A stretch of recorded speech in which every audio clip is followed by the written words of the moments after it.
আসসালামু আলাইকুম এভরিওয়ান। বেলা শেষে তুমি গল্পের তৃতীয় পার্ট। তো চলো বেশি কথা না কইয়া গল্প শুরু করা যাক। বিয়ে বাড়ির কাছে যেতেই মনের ভিতরে আলাদা একটা ভয় ঢুকে গেল। অনেকদিন পর কোনো বিয়ে বাড়িতে আসা, যাক একটা দাওয়াত তো খাওয়া হয়ে যাবে। হঠাৎ করে আপু দাঁড়িয়ে বলল, দীপু কাজ তো হয়ে গেছে। আমি একটু ঘাবড়ে গিয়ে বললাম, কি হয়েছে আপু?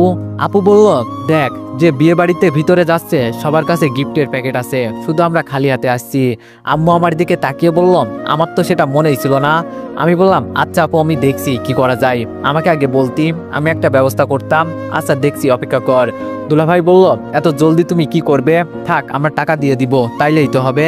আমি বললাম, আরে সমস্যা নেই দুলাভাই, আমি অনলাইনে ডাবল টাকার কথা বলে এখনই নিয়ে আসছি। এটা বলে বাইরে গিয়ে অর্ডার করলাম, বলল কিছুক্ষণের ভিতরে চলে আসবে, টাকা থাকলে সব সম্ভব। দেখতে দেখতে চলে আসলো। ভিতরে গিয়ে গিফটটা আম্মুর হাতে দিয়ে বললাম, এখন তাহলে ভিতরে চলো। সবাই একসাথে ভিতরে গেলাম। সবাই ভিতরে যাচ্ছে আর কনেকে গিফট দিচ্ছে। হঠাৎ করে কোণের পাশের মেয়েটার উপর চোখ পড়লো। আরে এ তো আমাদের অফিসের বস, যেখানে আগে চাকরি করতাম আর যার কারণে আমার চাকরিটা চলে গেছে, তিনি সেই ম্যাডাম। কিন্তু এখানে কি করছে?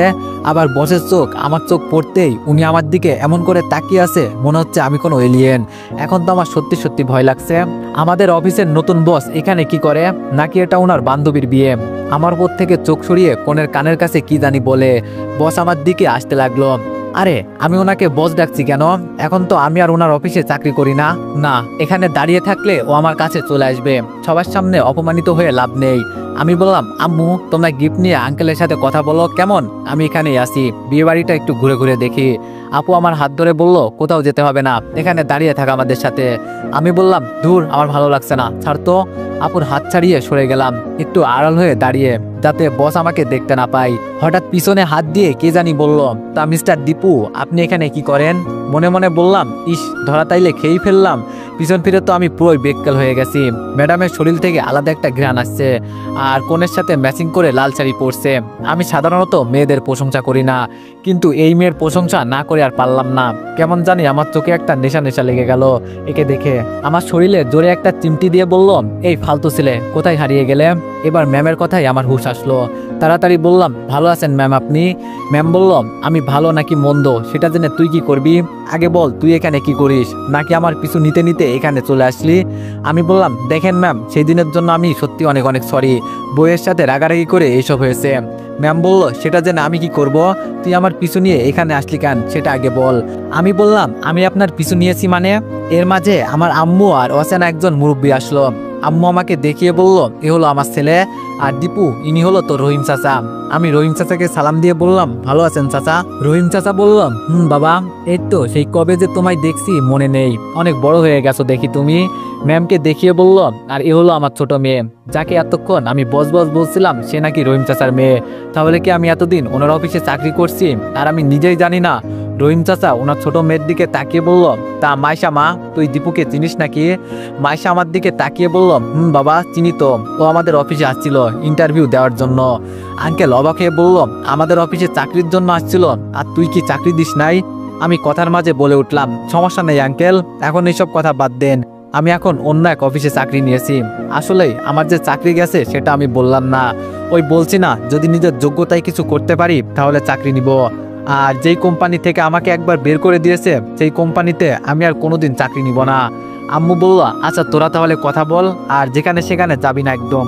আমি বললাম, আচ্ছা আম্মু। আঙ্কেল যেতেই মাইশা আমার দিকে তাকিয়ে বলল, আমি অনেক সরি, আমি জানতাম না আপনি আমার বাবার বন্ধুর ছেলে। আমি বললাম, আরে না সরি বলতে হবে না, অপরাধ ছিল তা আমার, সরি বলতে হবে আমাকে। মাইশা বলল, আচ্ছা এইসব কথা বাদ দেন, আপনি চাইলে আবার চাকরিতে জয়েন করতে পারেন। আমি মুচকে একটা হাসি দিয়ে বললাম, যেই কোম্পানি থেকে আমাকে একবার বের করে দিয়েছে সেখানে আমি কখনোই পা রাখবো না। মাইশা বলল, আচ্ছা বাবা বুঝলাম, আমাদের হেড অফিসে তাহলে জয়েন করেন, আমি ব্যবস্থা করে দিই, ভুল যেহেতু আমারই হয়ে গেছে। আমি বললাম, লাগবে না, আমার চাকরি আমি নিজেই খুঁজে নিব। মাইশা বলল, আচ্ছা আপনার বউকে তো দেখতে পারছি না। মন খারাপ করে বললাম, ছেড়ে দিয়েছি। মাইশা বলল, মানে বুঝলাম না। আমি বললাম, কি বুঝবেন যেখানে আমি নিজেই কিছু বুঝি নাই। মাইশা বলল, বুঝিয়ে বললেই তো বুঝি নাকি। আমি বললাম, আমার বেস্ট ফ্রেন্ডের সাথে আমার বইয়ের পরকীয়া সম্পর্ক ছিল, এজন্য ছেড়ে দিয়ে চলে আসছি। মাইশা বলল, আসলে আমি সরি, না জেনে আপনাকে চাকরি থেকে বের করে দিয়েছি। আচ্ছা আমাকে যেতে হবে, আপনি থাকেন। আর যখন ইচ্ছা তখন আমাদের অফিসে গিয়ে চাকরি নিতে পারেন, এটা আপনার জন্য অফার বলতে পারেন। মাইশা চলে যেতেই মুচকে একটা হাসি দিয়ে বললাম, যতটা খারাপ মনে হয়েছিল মাইশাকে ততটা খারাপ নয়। আমি তো ভাবছিলাম ফালতু একটা মেয়ে হবে, কিন্তু না, ওদের অফিসে আবার চাকরি নিব নাকি না কিছুই তো বুঝতেছি না। পেছন থেকে কে জানি বলল দীপু, পিছনে তাকিয়ে দেখি মিম আর ওর টাকলা হাজবেন্ড, দেখে একেবারে বাবা মেয়ে মনে হচ্ছে ওদের। আমি মিমের দিকে তাকিয়ে বললাম, এটা বুঝি দুলাভাই? মিম বলল, হ্যাঁ। ভদ্রতার খাতিরে ওর জামাইকে বললাম, দুলাভাই ভালো আছেন? টাকলা বেটা হেসে বলল, এই তো শালা অনেকটাই ভালো আছি, তুমি ভালো আছো তো? মনটা চাইলো এই বেটার মাথায় একটা বেল ফাটাই, আমাকে শালা বলে, কত বড় সাহস! যে আমার বউ হওয়ার কথা ছিল আর আজকে হয়ে গেলাম শালা, এটাকেই কপাল বলে। মিমের সম্মানের দিকে তাকিয়ে বললাম, এই তো অনেকটাই ভালো আছি দুলাভাই। মিম একটু সাইডে আসবি, তোর সাথে একটু কথা আছে। মিম ওর জামাইকে বললাম, 1 মিনিট দাঁড়াও, কি বলে ও শুনে আসি। মিমকে নিয়ে একটু সাইডে আসতে বললাম, শালির দেশের ছেলের অভাব ছিল। মিম বলল, আরে দীপু, আমি কি ছেলের কাছে বিয়ে হয়েছি? আমি তো টাকা দেখে বিয়ে হয়েছি, বুঝলি? আজকাল টাকা ছাড়া কেউ কাউকে চিনেই না। আমি বললাম, জীবনে শুধু টাকাই চিনলি, ওই বুড়ো বেটার শরীরে শক্তি আছে যে তোর সাথে খেলাম। আমাকে থামিয়ে মিম বলে উঠল, দীপু এইসব আজে বাজে কথা বলিস না একদম। উনি যেমন হোক আমার স্বামী, টাকাটা বড় বিষয় না, দুজনের মনের ভালোবাসাটাই হলো আসল। বিশেষ করে উনি আমাকে খুব ভালোবাসে, ওই স্কুল জীবনে তোর মতোই। তুই তো আমাকে ছেড়ে চলে গেলি, একবার খোঁজ নিছোস, আবার শুনছি শহরে গিয়ে নতুন নতুন প্রেম করিস। তখন আমার কেমন লাগছিল এগুলো শুনে। আমি মাথা নিচু করে বললাম, সরি মিম, তোরে আমার এইসব বলা ঠিক হয় নাই, আসলে ভালোবাসাটাই হলো মেন, আর তোরে এভাবে একা রেখে আমার যাওয়া ঠিক হয় নাই। মিম বলল, আরে পাগল, এজন্য মাথা নিচু করতে হয়? বন্ধুদের মাঝে নো সরি নো থ্যাঙ্কস। আচ্ছা তুই একটু তোর দুলাভাইয়ের সঙ্গ দে, আমি আমার বান্ধবীর সাথে দেখা করে আসি। আমি বললাম, ওই আমাকে বিপদে ফেলে তুই কই যাস? মিম বলল, আরে কিছুটা সময় থাক না। মিমের কথা শুনে আমি ওর জামাইয়ের সাথে টুকটাক কথা বলতে লাগলাম। তবে মিমের কথা সত্যি, শালা বুড়ো হলেও কি হবে, অনেক ভালো মানুষ। দেখেন আমি আবার শালা বলছি, তাহলে ইনি আমার কাছে কিভাবে ভালো হলেন?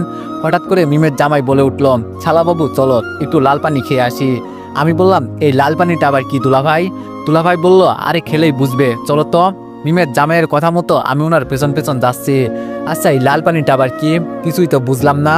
হঠাৎ মিমের সামনে দাঁড়িয়ে হাত দিয়ে কি জানি ইশারা করে দেখালো। একটু পর 2টা গ্লাস আমাদের সামনে একটা ছেলে নিয়ে আসলো। সত্যি তো, এটার মাঝে লাল পানি। মুখ থেকে জানো এখনই কুত্তার মতো লালা পড়তে শুরু করবে। কেমন জানি এই লাল পানিটার উপরে একটা লোভ জেগে গেল। দুলাভাইয়ের আগে আমি হাত দিয়ে নিয়ে ঢপ ঢপ করে মেরে দিলাম। আহা, এটা তো অনেক টেস্টি। আবার বললাম, এই মিয়া, এই একটু আনছেন কি চেটে খাওয়ার জন্য? বেশি করে নিয়ে আসেন, যান। ছেলেটা তেরা চোখে আমার দিকে তাকিয়ে বললাম, ছাড়, এটা বিদেশি মাল, এত বেশি খাওয়া যাবে না। আমি বললাম, দূর মিয়া, দেশি আর বিদেশি যাই হোক, তুমি নিয়ে আসো। আহা কি মিষ্টি। মিমের জামাই একটা হাসি দিয়ে বলল, ছালা বাবু, একটু পর টের পাবা এটা কি জিনিস। আমি গেলাম, তুমি থাকো। আমি বললাম, কিন্তু দুলাভাই। দুলাভাই বলল, পরে দেখা হবে শালা বাবু। বুঝলাম না, উনি আমাকে লাল পানি খাওয়াতে আনলেন, আবার উনি নিজেই চলে গেলেন। কাহিনীটা কি ভাই? কিছুই তো মাথায় আসছে না। ছেলেটা আবার 2 গ্লাস নিয়ে আসলো, এবার একটু খেয়ে মজা পেলাম। ওমা, এখন আমার মাথা কেমন কেমন করছে। তাড়াতাড়ি পাশের একটা চেয়ারে বসলাম। অনেকক্ষণ হয়ে গেল বসে আছি। একটু পর একটা মেয়ে এসে বলল, আরে ভাই, তুই এখানে বসে আসোস আর আমরা তোরে খোঁজাখুঁজি করে হয়রানি হয়ে যাচ্ছি। আরে বাল, এই মেয়ে আবার কে? ভাই বলছে কেন? আমার তো কোনো বোন নেই। মেয়েটা আবার আমার হাত ধরে বলল, আরে ভাই চল তো, সবাই তোর জন্য অপেক্ষা করছে। ছট করে মেয়েটার হাত ছাড়িয়ে বললাম, আপা তুমি কোন খালামণি? আর তুমি এমন উল্টা হয়ে আসো কেন? মেয়েটা আমার মুখের কাছে কি জানি শুকে বলল, আজকে কাজ হয়ে গেছে। ভাই আমার কাজের কাজ করছে, কে যে একে এইসব খাওয়ালো। আমি বললাম, কি হয়েছে খালামণি? মেয়েটা চোখ রাঙিয়ে বলল, চুপ কর। ওমা, ওই মেয়ের চোখ কি বের হয়ে যাবে? তাড়াতাড়ি চোখের নিচে হাত দিয়ে বললাম, খালামণি আপনার চোখ তো বের হয়ে যাচ্ছে, তাড়াতাড়ি ধরেন। ঠাস করে আমার গালে একটা চর দিয়ে বলল, আমি তোর খালামণি লাগি? এই দিন দেখতে হলো আজকে, নিজের বোনকে কেউ খালামণি ডাকে। এর মাঝে আরেকটা মেয়ে এসে বলল, আরে দীপু, তুমি এখানে কি করো? আমি বললাম, এই মেয়ে, মুখ সামলে কথা বল, আমি রাজা, চিনিস না আমাকে? সেই দিন না তোরে বিয়ে করে আমার বউ করলাম। মেয়েটা তো আমার কথা শুনে চোখ বড় করে ফেললো। বুঝলাম না কি এমন বলছি, কিন্তু ও আমার বউ তো। হ্যাঁ হ্যাঁ, এই মেয়েই আমি বিয়ে করেছি। এখন আর নিজেকে ধরে রাখতে পারলাম না, উল্টো বাজি খেয়ে মাটিতে পড়ে গেলাম। সকালে যখন আমার ঘুম ভাঙলো, তখন নিজেকে আবিষ্কার করলাম বিছানার উপর, আমার হাত পা দড়ি দিয়ে বেঁধে রাখা। তোরে চিৎকার দিয়ে বললাম, আম্মু। কিছুক্ষণ পর আম্মু এসে বলল, কি হয়েছে তোর? আমি বললাম, কি হয়েছে মানে? আমার হাত পা দড়ি দিয়ে বাঁধা কেন? আম্মু রাগ দেখিয়ে বলল, আমি তোরে কিছু বলবো না, যা বলার তোর আপুই তোরে বলবে। এর মাঝে আপু এসে বলল, আমাদের মান সম্মান তো আর রাখলি না, রাতে কি খেয়েছিলি? আমি বললাম, না মানে ইয়া আপু, এখানে আমার কোনো দোষ নেই, ওই টাকলা বেটা আমাকে এইসব খাওয়াইছে। হাতের বাঁধনগুলো খুলে বললাম, আরেকবার যদি এইসব উল্টাপাল্টা জিনিস খাস না, একদম মেরে ফেলবো। যে জিনিস তুই খেয়ে সহ্য করতে পারবি না সেটা খাস কেন? মাথা চুলকাতে চুলকাতে বললাম, সরি আপু, আমার ভুল হয়ে গেছে, আমি আর খাবো না। আম্মু বলল, যা হয়েছে তা তো হয়েই গেছে, এখন যা গিয়ে নাস্তা কর। নাস্তা করে আপুর সাথে দুবার বিয়ের বিষয়ে একটু কথা বললাম। বাসা থেকে বের হয়ে মাইশাদের বাসার উদ্দেশ্যে যাচ্ছি। রাতে কাকে কি উল্টাপাল্টা কথা বলছি মাপ তো চাইতেই হবে। তবে আমার এটা স্পষ্ট মনে আছে, মাইশাকে আমি বউ বলছি, ওই টাকলা মুরাদকে আমি ছাড়বো না। শালা আমাকে লাল পানি খাইয়ে ও পালিয়ে গেছে, কত বড় সাহস ওর। মাইশাদের বাড়িতে ঢুকতেই দেখি বাসাটা সম্পূর্ণ নীরব। আঙ্কেল একা একা বসে কি জানি চিন্তা করছে। আমি আঙ্কেলের কাছে যেতে যেতে বললাম, ভালো আছেন আঙ্কেল? আঙ্কেল আমার দিকে তাকিয়ে একটা হাসি দিয়ে বলল, আরে দীপু তুমি, রাতে তো ভালো করে কথাই বলতে পারি নাই, কই গেছিলে তুমি? যাক তাহলে আঙ্কেল কিছুই জানে না, ভালোই হয়েছে। আমি বললাম, এই তো আঙ্কেল একটু ঘুম ধরছিল তাই বাসায় চলে গিয়েছিলাম। তো বলেন এখানে একা একা বসে আছেন কেন? আঙ্কেল বলল, একটা বিষয় চিন্তা করছি বাবা, এখন আমার বড় মেয়ের শ্বশুর বাড়িতে যাবে কে? আমার ছোট মেয়ের কিছু কাপড় চোপড় রয়ে গেছে, সেগুলো নিয়ে আসবে কে? একটা মানুষ খুঁজে পাচ্ছি না। আমি বললাম, ও। আঙ্কেল বলল, দীপু এখানে আসছে যেহেতু একটা হেল্প করো না, তুমি গিয়ে একটু দিয়ে আসবে। যা বাবা, নিজের ঝামেলা সকাল সকাল নিজেই ডেকে আনলাম, এটাকে বলে নিজের কপালে নিজে কুড়াল মারা। আমার ভিতরে আবার অনেক ভদ্রতা আছে, আমি আবার সহজে কাউকে না করতে পারি না। মন খারাপ করে বললাম, আপনি বলছেন আমি কি আর না করতে পারি? দেন গিয়ে দিয়ে আসি। আঙ্কেল আমাকে ধন্যবাদ জানিয়ে বলল, তুমি ছেলেটা সত্যি অনেক ভালো। মানুষের উপকার করলে তো আমি ভালো হবই। আঙ্কেলের বাইকটা নিয়ে সকাল সকাল রওনা দিয়ে দিলাম। যেতে যেতে 9টা বেজে গেল। ওরে শালা, এটা বিয়ে বাড়ি নাকি অন্য কিছু? এত সুন্দর করে সবকিছু সাজানো, দেখে অনেক ভালো লাগছে। এখন তো আমার ভিতরে যেতেই ভয় করছে, কি করব এখন? মাইশার নম্বর তো আমার কাছে নেই। আস্তে আস্তে হেঁটে বাসার ভিতরে চলে গেলাম। সবাই সবার মতো ব্যস্ত, বিয়ে বাড়ি বলে কথা। একটা ছেলেকে ডেকে জিজ্ঞেস করলাম, বউ কোন রুমে আছে? ছেলেটা আমার ব্যাগের দিকে তাকিয়ে বলল, তোমাকে দেখে কেমন কেমন জানি সন্দেহ সন্দেহ লাগছে, মনে হচ্ছে কোথা থেকে চুরি করে এসেছো তুমি। ছেলেটাই কথাটা একটু জোরেই বলল। আশেপাশে কয়েকটা ছেলে আমার দিকে চলে আসলো। এবার আমি রেগে বললাম, এই তোমরা আমাকে চিনো আমি কে? আমি বউয়ের ছোট বোনের বয়ফ্রেন্ড। এটা বলতেই সবাই সরে গেল। একটা ছেলে আমার দিকে এগিয়ে এসে বলল, সরি ভাইয়া, আপনাকে আমরা চিনতে পারি নাই, আসেন আমার সাথে, আপনাকে মাইশাপুর কাছে নিয়ে যাচ্ছি। ছেলেটার পিছু পিছু যেতে লাগলাম। ভিতরে গিয়ে দেখি মাইশার বোনের সাথে বসে আছে। আমাকে দেখতে পেয়ে মাইশা দাঁড়িয়ে বলল, আরে দীপু, সকাল সকাল তুমি এখন? আমি বললাম, এখানে এসেছি কি আর সাধে? তোমার বাবা সকাল সকাল আমাকে এখানে পাঠিয়ে দিল, কি করব বলো? আর এই নাও, এখানে তোমার সব কাপড় চোপড় আছে। মাইশা হাসি মুখে আমাকে ধন্যবাদ জানিয়ে ব্যাগটা নিয়ে বলল, আচ্ছা যেহেতু একটু ভালোই হয়েছে। আমি বললাম, আলু ভালো হয়েছে, সকাল সকাল কতটা পথ জার্নি করে আসলাম। আচ্ছা থাকো তাহলে তোমরা, এখন আমাকে যেতে হবে। এর মাঝে মাইশার বড় বোন বলে উঠল, এখন যাওয়া যাবে না, তুমি আমার বাবার বন্ধুর ছেলে, সেই হিসাবে তোমার কিন্তু একটা দায়িত্ব আছে, মনে রেখো। তোর দিল মাথাটা গরম করে, যত সব ঝামেলা শুধু আমার ঘাড়ে এসে পড়ে। রুমের বাইরে গিয়ে দেখছি কে কি করছে। হঠাৎ একটা ছেলে আসলো আমার কাছে, এসে জিজ্ঞেস করলো, আপনি কি সত্যি মাইশাপুর বয়ফ্রেন্ড? চুল ঠিক করতে করতে বললাম, কেন, এতে তোমার কোনো সন্দেহ আছে? ওর সাথে আমার সেই ছোটবেলা থেকে সম্পর্ক। ছেলেটা মন খারাপ করে চলে যেতে যেতে বলল, প্রেম করার আগেই ছ্যাঁকা খেয়ে বাঁকা হয়ে গেছি। যদি মাইশা জানে আমি এইসব কথা বলছি, কি যে আমাকে করবে হিসাব নেই। এর মাঝে পিছন থেকে মাইশা ডেকে বলল, দীপু একটু ছাদে আসো তো। বুঝলাম না এই মেয়ে আমাকে আবার ছাদে যেতে বললো কেন, আগে যাই না একটু দেখি ও কি বলে। ছাদে যেতেই মাইশা আমার গালে ঠাস ঠাস করে 2টা চড় দিয়ে বলল, তোর কত বড় সাহস আমাকে তোর গার্লফ্রেন্ড বলিস? একটু ভালোভাবে কথা বলছি দেখে তুই গার্লফ্রেন্ড বলবি?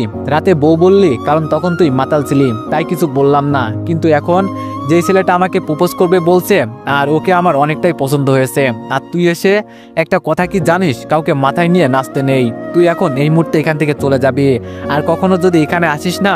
মাইশার কথাগুলো শুনে জানো এক মুহূর্তের জন্য আমি জ্ঞান হারিয়ে ফেললাম। কি বললো মাইশা এসব? আমি তো জাস্ট একটু মজা করার জন্য এইসব কথা বলছি, কিন্তু মাইশা এক মুহূর্তের জন্য ছাদে আর দাঁড়ালো না। চোখ লাল করে আমার দিকে একবার তাকিয়ে বলে গেল, কুকুরের লেজ কখনো সোজা হয় না, সুযোগ পেলেই শুধু ঘাউ ঘাউ করবে, তবে সেটা নীরবেই ভালো পারে। ভাবছিলাম বাবার বন্ধুর ছেলে যেহেতু একটু ভালো করে কথা বলি, কিন্তু এভাবে যে মাথায় উঠে নাচবে সেটা আগে জানতাম না। জানলে আগেই লাথি মেরে বিদায় করে দিতাম। মাইশার শেষ বলা কথাগুলো শুনে আমার শরীরটা মরিচের মতো জ্বলতে লাগলো। কি বলে গেল মাইশা এইসব? আমার তো মাথায় কাজ করছে না। আমি নাকি সুযোগ পেয়ে মাথায় উঠে নাচি। দাঁড়া, সুযোগ একদিন আমারও আসবে। বিয়ে বাড়ি থেকে সরাসরি বের হয়ে গেলাম। আসলে দোষী একটু আমারও ছিল। আমি কেন আগ বাড়িয়ে কথা বলতে গেলাম? আর মাইশাকে আমি অনেকটাই ভালো মনে করা শুরু করছি, কিন্তু ও আজকে আমার সাথে কি ব্যবহার করলো? আনমনে বাইক চালাচ্ছি, হঠাৎ রাস্তার মাঝখানে একটা মাইক্রোবাস এসে থামলো। যদি ব্রেক না করতাম তাহলে সাথে সাথে উপর দিয়ে চলে যেত। শরীরে এক গাদা রাগ নিয়ে বাইক থেকে নেমে জোরে চিৎকার দিয়ে বললাম, মাইক্রোবাস চালাতে আসছেন নাকি মানুষ মারতে? দেখে শুনে গাড়ি চালানো যায় না? এটা বলতেই গাড়ি থেকে 3টা ছেলে এসে নামলো। এক একটা একেবারে দানবের মতো দেখতে। দেখে তো আমার বুকের ভিতর ভয় সৃষ্টি হয়ে গেছে। কারে কি বলে ফেলছি আমি? যদি এক হাতে আমাকে একটা ঘুষি দেয় না, আমার মনে হয় না যে আর খুঁজে পাওয়া যাবে। ছেলেগুলো আস্তে আস্তে আমার দিকে এগিয়ে আসতে লাগলো। আমি ভয় পেয়ে একটু পিছিয়ে বললাম, সরি ভাইয়েরা, আমার ভুল হয়ে গেছে, আমাকে মাফ করে দেন। আমি তো এমনিই বলছি এই কথাটা। কিন্তু ছেলেগুলো কোনো রিয়েকশন করে নাই। সরাসরি আমার কাছে এসে জোরে করে আমাকে শূন্য তুলে মাইক্রোর ভিতরে নিয়ে গেল। 3জন সাধারণ ছেলে হলে কথা ছিল একটু হলেও লড়াই করতে পারতাম, কিন্তু এই 3টা দানবের মতো ছেলের সাথে আমার লড়াই করা সম্ভব না। আমার মুখে হাত দিয়ে একটা ছেলে এমনভাবে চেপে ধরেছে মনে হয় আমি এখনই মারা যাব। মাইক্রোর ভিতরে আমাকে ফেলে দিয়ে বলল, এখানে চুপচাপ বসে থাক, নইলে গুলি করে মাথার খুলি উড়িয়ে দিব। ভয়ে আমার শরীরটা থরথর করে কাঁপতে লাগলো। আরো বেশি ভয় হচ্ছে আমার পাশের সিটে বসে আছে একজন ডাক্তার। উনি একটা ইঞ্জেকশনে কি জানি ওষুধ ঢুকাচ্ছেন। আমি যে কথাটা বলবো সেটাও বলতে পারছি না। বিশ্বাস করেন ভাই, আমার এতটা পরিমাণে ভয় লাগছে, কি বলে বুঝাবো আপনাদের, সেই ভাষা আমার নেই। ডাক্তার ইঞ্জেকশন হাতে নিয়ে ছেলেগুলোর ইশারা করে বলল আমাকে ধরতে। এবার আমি ভয়ে ভয়ে বলে উঠলাম, ভাই আমাকে ছেড়ে দেন, আমি তো আপনাদের সাথে কোনো অপরাধ করি নাই, আমার একটা পরিবার আছে, প্লিজ আমাকে ছেড়ে দেন, আপনাদের পায়ে হাতে ধরে বলছি। কিন্তু ওরা আমার কোনো কথা শুনলো না, সরাসরি আমার হাতে ইঞ্জেকশন দিয়ে দিল। আমি বুঝতে পারছি না ওরা আমার সাথে কি করতে চাইছে। চোখগুলো যেন আর কোনোভাবেই খুলে রাখতে পারছি না। ওই শালা আমাকে কি ইঞ্জেকশন দিল? একবার শুধু আমি এখান থেকে বেঁচে ফিরি, ছাড়বো না শালা ডাক্তার তোরে। চোখ বন্ধ হতে হতে শুনলাম একটা ছেলে বলছে, মামা একটা ছেলে দিয়ে কিছুই হবে না, আমাদের আরো 2জন লাগবে। আর এভাবে যদি আমরা রাস্তার মাঝখান থেকে কোনো ছেলে তুলে আনি তাহলে হয়তো একসময় আমরা ধরা খেয়ে যাব। এখন আমাদের অন্য উপায় খুঁজতে হবে। আর আমাদের বসের যে রাগ, একবার যদি এইসব বিষয়ে জানতে পারে না, আমাদের ছাড়বে না উনি। আর তোরা তো জানিস উনি একটা পশুর থেকেও নিকৃষ্ট, ওনার থেকে একজন পশু ভালো, একটু মায়া নেই ওনার ভিতরে। শুধু এই কথাগুলোই শুনলাম, আর কিছু মনে নেই। শুধু চোখ বন্ধ হওয়ার আগে মনে মনে বললাম, আমি মারা গেলে আমার পরিবারকে কে দেখবে? জানি না ওরা আমার সাথে কি করছে। এখন সম্পূর্ণভাবে আমি জ্ঞান হারিয়ে ফেলেছি। তবে যখন হালকা করে চোখ খোলার মতো শক্তি পেয়েছি, তখন তাকিয়ে দেখি আমার চারিদিকে অন্ধকার পরিবেশ, কিছু দেখা যাচ্ছে না। আর আমার শরীরটা এত ঠান্ডা লাগছে কেন? আমি এখন কোথায় আছি? তবে এখন এটা অনুমান করতে পারছি, আমি একটা ডয়ারের ভিতরে আছি। লোহার মতো আমার চারপাশ সবকিছু। হাত দিয়ে টান দিতেই কিছুটা বের হলো। এবার জোরে টান দিতেই ডয়ারটা খুলে গেল। ডয়ার থেকে আস্তে করে নামলাম, কিন্তু একই আমার শরীরে কোনো কাপড় নেই, আমি একদম উলঙ্গ। এখানে প্রায় 100-র মতো ডয়ার আছে, শুধু আমারটা খোলা আর আমার সাথে টান, বাকি সবগুলো তালা লাগানো। আমারটা ছাড়া যেটা খোলা ছিল সেটা খুলতেই দেখি ভিতরে কিছু নেই। তাড়াতাড়ি আমাকে এখান থেকে বের হতে হবে, নইলে যে কোনো সময় আমি ধরা পড়ে যেতে পারি। এই তো একজন ডাক্তারের কাপড় চোপড় রাখা আছে, আমি সেগুলো গায়ে দিয়ে দিলাম। আচমকা বাথরুম থেকে আওয়াজ আসছে, মনে হচ্ছে যেন কেউ ভিতরে গোসল করছে। আইডি কার্ডে সুন্দর করে লেখা আছে ডাক্তার রমেশ। আমার মনে হয় ইনি ভিতরে গোসল করছে। আস্তে করে দরজাটা বাইরে থেকে লাগিয়ে দিলাম, যাতে এখান থেকে ও বাইর হতে না পারে। এখন আমি ডাক্তার রমেশ সাথে এখান থেকে বাইর হতে পারলেই হলো। একটু সামনে এগোলেই দেখলাম একটা ডয়ার থেকে রক্ত অল্প অল্প করে বেরিয়ে পড়ছে। এটা দেখে বুকের ভিতরে কেমন জানি একটা ঝাঁকি দিয়ে উঠল। এগুলো দেখে আমি অনুমান করতে পারলাম এই ডয়ারগুলোতে কোনো না কোনো মানুষ রাখা আছে। তবে ওরা জ্যান্ত নাকি মরা সেটা বলতে পারবো না। যেহেতু আমি বেঁচে গেছি তাহলে ওরাও অবশ্য জ্যান্ত, হয়তো ইঞ্জেকশনের সাহায্যে অজ্ঞান করে রাখছে। কিন্তু তাহলে এখান থেকে রক্ত পড়ছে কেন? তাহলে কি কোনোভাবে? ভাবতে আমার শরীরের সব লোমগুলো দাঁড়িয়ে গেল। এই রহস্য আমাকে খুঁজে বের করতেই হবে। আগে আমি এখান থেকে কোনোভাবে বের হই। দরজা দিয়ে বের হতেই দেখি ভিতরে 3টা বড় বড় রুম আছে। প্রথমটা একটু উকি দিয়ে দেখার চেষ্টা করছি ভিতরে কি চলছে। ভাইয়ের থেকে এটা দেখার চেষ্টা করছি, একটা ছেলেকে কাটা হচ্ছে, ও চোখ, কিডনি, মানে হয়তো দরাদরি যা যা আছে তাই নেওয়া হচ্ছে। ও মাই গড, তাহলে কি ওরা রাস্তা থেকে ছেলে তুলে এনে এইসব করে? একদম সুস্থ সবল ছেলেকে ওরা এভাবে মেরে ফেলে? একটু কি ওদের মনের ভিতরে মায়া লাগে না? তাহলে হয়তো ওই আমার আগের ডরগুলোতে সব মানুষকে এভাবে খোলা বাক্সের মতো সবকিছু নিয়ে মারা হয়েছে, এজন্য হয়তো রক্ত পড়ছিল। এই ছেলের পর তাহলে আমার পালা ছিল। বুকের ভেতরটা এখন আধা ইঞ্চি ফাঁক হয়ে কাঁপাকাঁপি করছে, আর একটুর জন্য আমি মারা যেতাম। কিন্তু এখান থেকে তো বের হওয়ার রাস্তা দেখা যাচ্ছে না, কিভাবে এখান থেকে বের হব? খুব সিক্রেট করে সবকিছু তৈরি করছে ওরা। এবার সামনের রুমটাতে গেলাম, এখানে তেমন কিছু দেখলাম না, শুধু কিছু দরকারি যন্ত্রপত্র দেখলাম।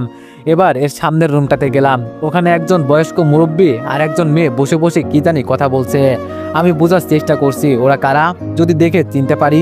বয়স্ক মুরব্বী যিনি, তাকে একটু দেখেই আমি 3 পা পিছিয়ে গেলাম। এখানে কি করে? আমার মাথা তো এখন সম্পূর্ণরূপে হেড হয়ে যাচ্ছে। যাকে আমি এতটা পরিমাণে ভালো মানুষ মনে করতাম, সে এখানে কি করে? এই ব্যক্তিটার কেউ নাই, ইনি হলেন একমাত্র মিমের জামাই। তাহলে এই ব্যবসা কি এই সেলাই করে? মেয়েটাকে তো কোনোভাবেই দেখতে পারছি না, অনেকক্ষণ দাঁড়িয়ে আছি তাও দেখতে পারছি না। তবে ধরা পড়ার এত ভয় নেই এখন আমার, আমাকে সবাই এখানে ডাক্তার রমেশ বলে চিনবে, আর এখন সবাই সবার কাজে ব্যস্ত। হঠাৎ মেয়েটার চেহারাটা এক পলক দেখেই মনে হচ্ছে যেন এই মুহূর্তে আমার হার্ট অ্যাটাক হয়ে যাবে। কিভাবে সম্ভব? এখানে মাইশা কি করে? নাকি ওই ব্যবসার সাথে জড়িত? কিন্তু ওদের তো টাকার অভাব নেই, আর আমি তো ওর বোনের শ্বশুর বাড়িতে মাইশাকে দেখে আসছি। তাহলে এই মাইশা এখানে কি করে? আমার তো ভাই এখন মাথায় কাজ করছে না, নাকি মাইশার মতো দেখতে কেউ আছে? না না, এটা কখনোই হতে পারে না। আমি মাইশাকে খুব ভালো করেই চিনি, কিন্তু যাদের সাথে আমার কিছুক্ষণের পরিচয়, হঠাৎ পিছন থেকে একটা শব্দ শুনলাম। পিছনে তাকিয়ে দেখি একজন ডাক্তার এই দিকে আসছে। এই তো যাওয়ার একটা রাস্তা খুঁজে পেয়ে গেছি। ডাক্তার আমার কাছে এসে জিজ্ঞেস করলো, আরে রমেশ, তুই কখন এলি এখানে? তোর তো গোসল করতে যেই সময় লাগে না। গলার কণ্ঠটা একটু মোটা করে মন খারাপ করে বললাম, বন্ধু, হঠাৎ করে আমার শরীরটা কেমন কেমন করছে। বাসা থেকে খবর আসছে আমার বউ নাকি পেটের যন্ত্রণায় মাটিতে পড়ে কাতরাচ্ছে, আমি ছাড়া ওকে হাসপাতালে নেওয়ার মতো কেউ নেই। কিন্তু এখন এখান থেকে আমি কিভাবে বের হব বল? রুক্তি বলল, আরে বন্ধু, এই বিষয় আমাকে আগে বলবি না, আমি একটা ব্যবস্থা করে দিতাম। তাড়াতাড়ি স্যারের কাছে চল। দরজা ঢেলে ভিতরে ঢুকতে ঢুকতে বললাম, যাক, তাহলে ধরা পড়ি নাই, এখান থেকে কোনো মতে বেঁচে ফিরতে পারলেই হলো। মিমের জামাই আমাদের দেখে বলল, তা ডাক্তার রমেশ, দেহ থেকে সবকিছু খুলে নেওয়া হয়েছে তো? এভরিওয়ান, নেক্সট পার্টের জন্য সবাই অপেক্ষা করো। ধন্যবাদ।